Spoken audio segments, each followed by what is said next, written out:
Okay, welcome back.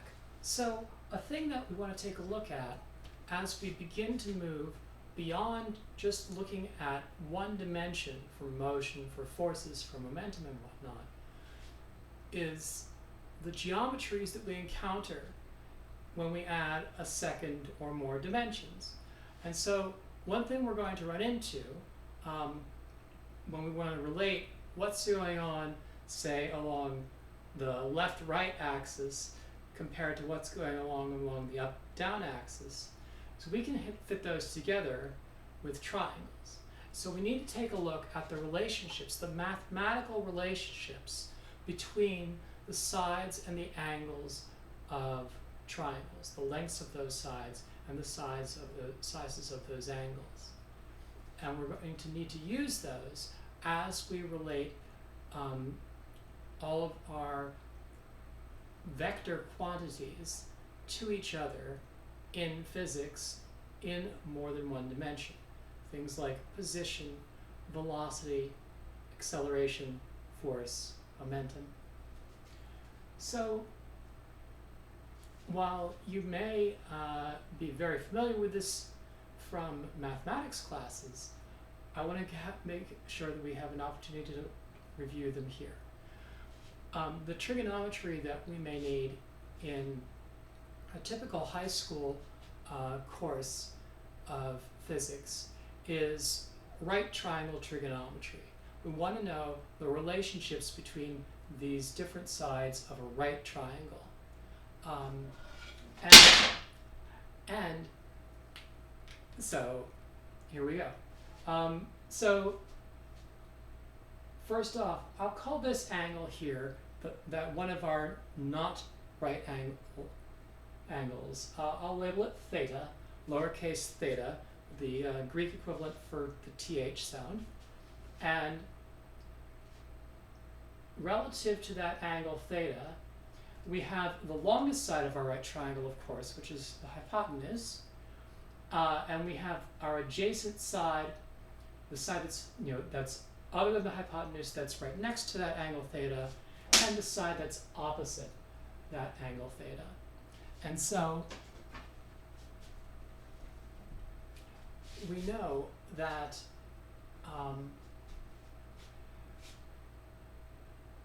there are trig functions, trigonometric functions, that relate these to each other. And that's basically what they are. You can take a function like the sine function, of angle theta, which we abbreviate as SIN. And all that this is it's the ratio between the lengths of two of those sides. For sine, it's the ratio of the length of the opposite side compared to the hypotenuse. So I go op over hypotenuse. For cosine, it's the length of the adjacent side divided by the hypotenuse.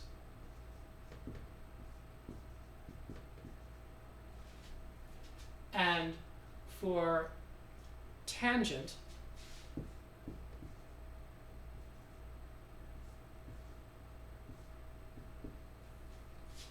it's the ratio between the opposite side and the adjacent side lengths.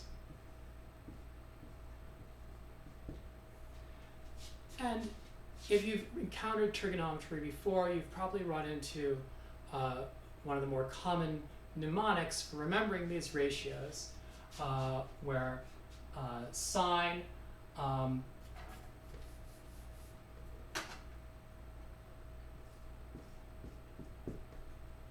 sine is opposite divided by hypotenuse. So cosine is adjacent divided by hypotenuse, ka. Tangent is opposite divided by adjacent, toa, or so ka toa.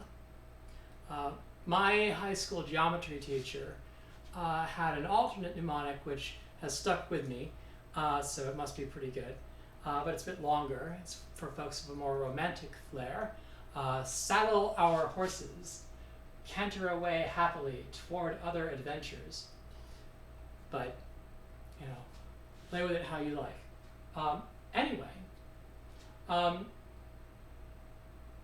it's one of these things, you know, any algebra relationship, if you know two of the things, you can find the third. So,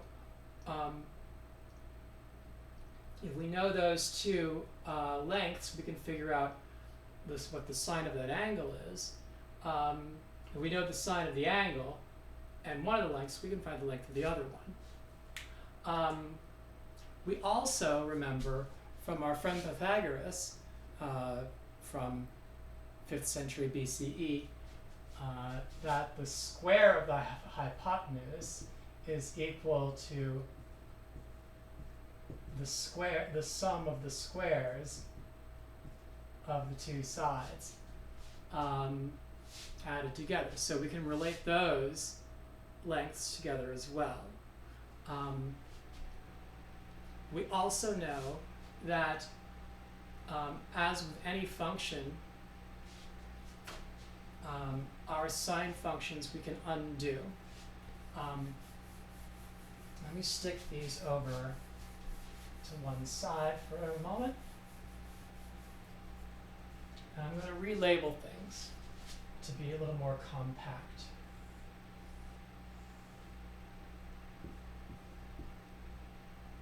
I'm going to label the hypotenuse C, the opposite side B, the adjacent side A. And so sine theta is opposite over adjacent. Cos theta is opposite over hypotenuse. Cosine theta is adjacent over hypotenuse. Tangent theta is opposite over adjacent. And the hypotenuse from Pythagorean theorem is the square root of the sum of the squares of the sides. We remember also from how functions work that if you have a function f,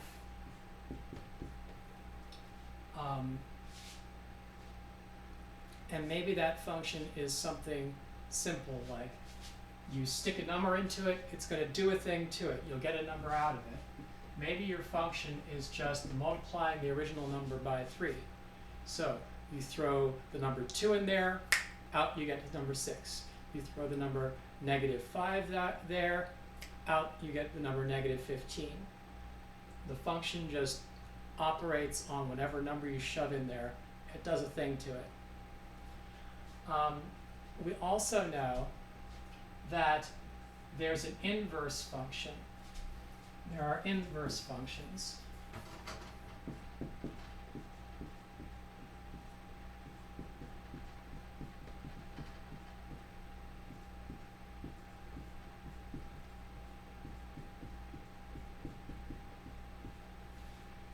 The inverse function of any function undoes the original function. So if we have the inverse function of the original function, you get back the original number. When we write our inverse function, we write it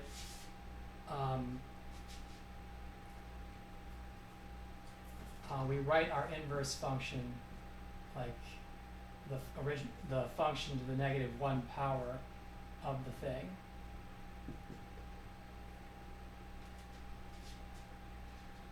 So we're going to have inverse functions for our trig functions, things that undo whatever the trig functions do. So in that respect,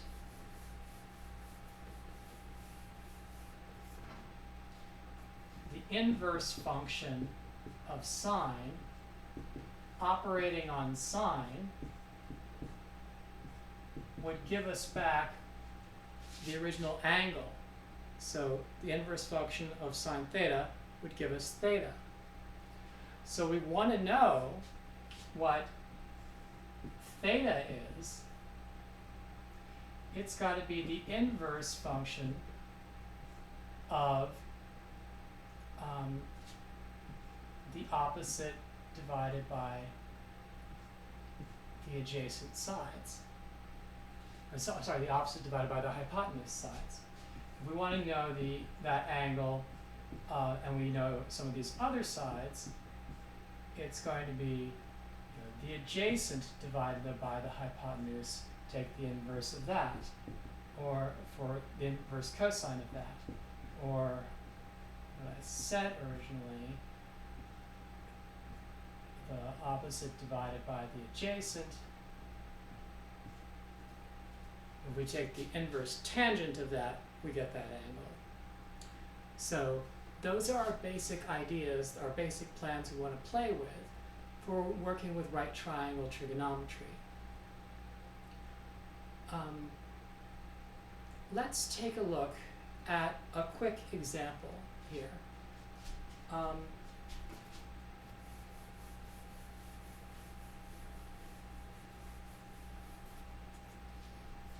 So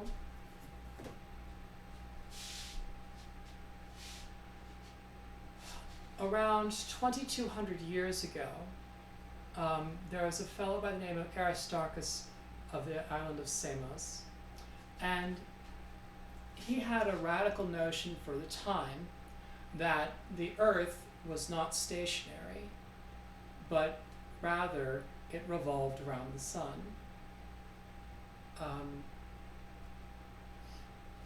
And so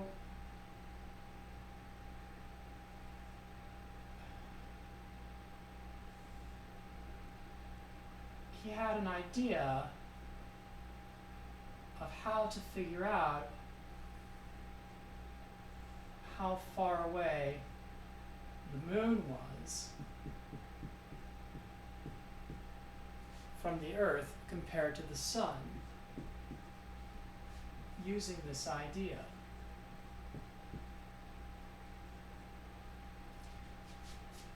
What he did was this. He thought, all right, first off, from eclipses, from solar eclipses, we know the moon was closer to the Earth than the sun because of getting in front of it. And we also knew that the sun had to be bigger than the moon because the nearer thing just barely fit in front of it, so the further thing had to be a bigger object. And that meant that it had to be a lot brighter also, because the further away a thing is, the more dim it appears. So sun is definitely a brighter object overall than the moon, and it's bigger than the moon. We also know from lunar eclipses how big the Earth's shadow is as the moon moves through it. And so you could make an estimate back even then from looking at lunar eclipses, which they happen every 6 months or so over large sections of the Earth. So any given period, you're probably going to get good weather for an eclipse in your area once every couple of years or so. For a lunar eclipse, solar eclipses are trickier. They're more rare for your particular place. But from those, you could judge that the moon was around a quarter to a third the diameter of the Earth, because it took about 4 moon diameters to pass through the Earth's shadow. How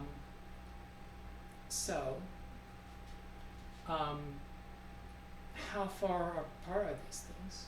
If you looked at the phases of the moon, and you look at how the moon gets lit up, you see the quarter phases of the moon, where half the side of the moon that you see is dark and half the side is light. And if you were able to look at it at just that time, you'd be able to, and you measured the angle between them, you could use that in trigonometry to find the ratio between the distance to the sun, d sun, and the distance to the moon. So, now, the angle I'm going to give you is not the right angle.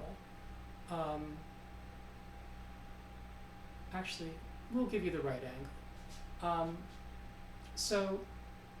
No, I'll give you Aristotle's angle. So, he had an angle that he measured of 87.5 degrees from how far apart the sun and moon appeared when the moon was exactly in its quarter phase, when it was exactly half lit on the side that we can see.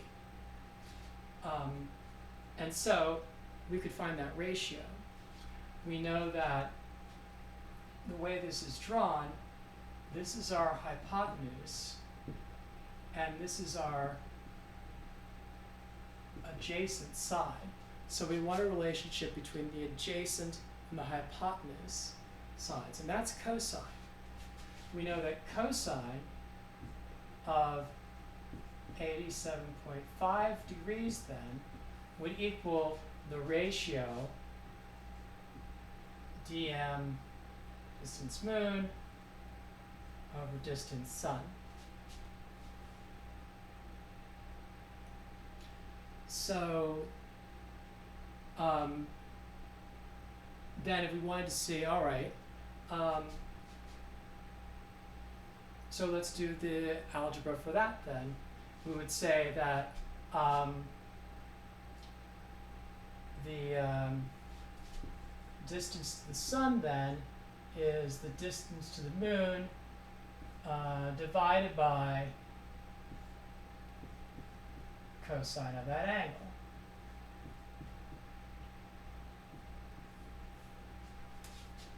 And so you do that. And we get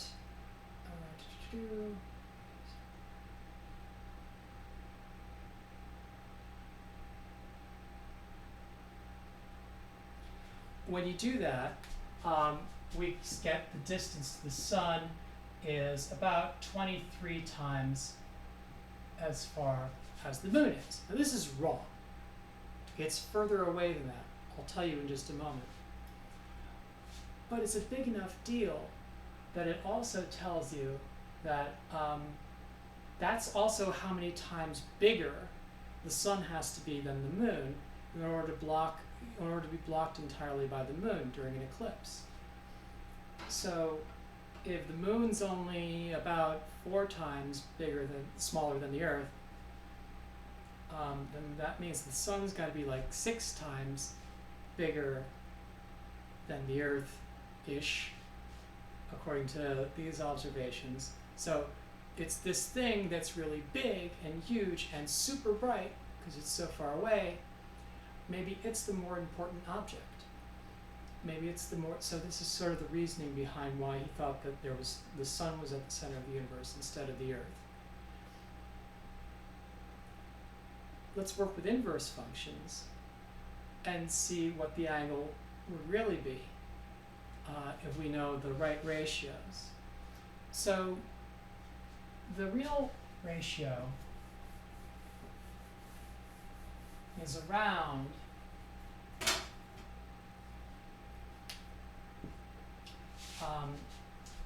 let's see, ds over d moon is around 380. And that's my memory of that. I'm not working out the number directly right now. Let's see, or maybe I will. Let's see.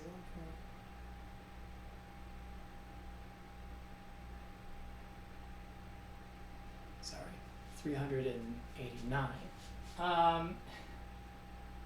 Let's say. Okay, so let's make it an even 390. So what angle would Aristarchus have seen if that was the right, if you were seeing the right angle?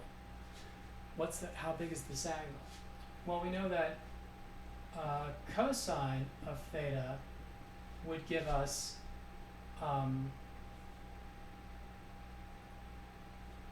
d moon over d sun. So that means that theta would be the inverse cosine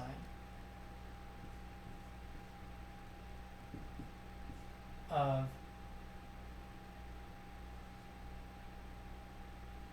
d moon over d sun. So inverse cosine of 1 over 390